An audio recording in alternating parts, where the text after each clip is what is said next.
శుద్ధ సాధులందు సురలందు శృతులందు గోవులందు విప్రకోటియందు ధర్మ పదవియందు తగిలినాయందు వాయన్నడలుగు వాడి హింసనుందు. పోతన గారు ఈ పద్యాన్ని 7వ స్కందములో 111వ పద్యంగా ఆటవిలది పద్యంగా పెట్టాడు. ఏమని చెప్తున్నాడు?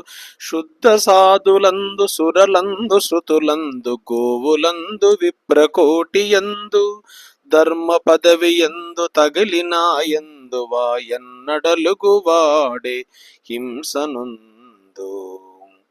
సాధువులను బాధ పెట్టేవాడు, దేవతలను వేధించేవాడు, విప్రులపై క్రోధించేవాడు, వేదాలను నిందించేవాడు, గోవులను ఖండించేవాడు, ధర్మపదం తప్పి భగవంతుడిపై ఎవరైతే శత్రుత్వం పూనినాడో వాడు ఎక్కువ కాలం నిలవడు, పతనమైపోతాడని పోతన భాగవతంలో పోతన గారు 7వ స్కందంలో చక్కగా చెప్పారు. కాబట్టి వేదాలను ఎవరిచ్చారు? వేదాలను ఇచ్చింది భగవంతుడు. ఈ రమణానంద మహర్షి గారు ఏం చెప్తున్నారంటే, వేదాలను ఋషులు ఇచ్చారు, వేదములో 60,000 తప్పులు ఉన్నాయి, నేనైనా సంస్కరించాను, నేను సరిదిద్దానని చెప్తున్నాడు. వేదాల గురించి నీకు ఏం తెలుసాయా? 4 వేదాలు నువ్వు నేర్చుకున్నావా? నువ్వు బ్రాహ్మణుడివే, 4 వేదాలు నువ్వు పూర్తిగా నేర్చుకుని ఉంటే వేదాల్లో తప్పులు నువ్వు కనిపెట్టాలి.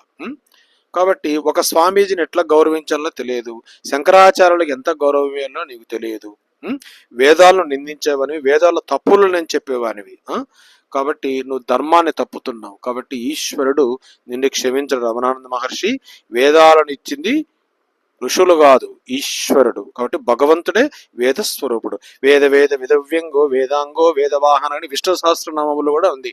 కాబట్టి భగవద్గీత ప్రామాణికం, భాగవతం ప్రామాణికం.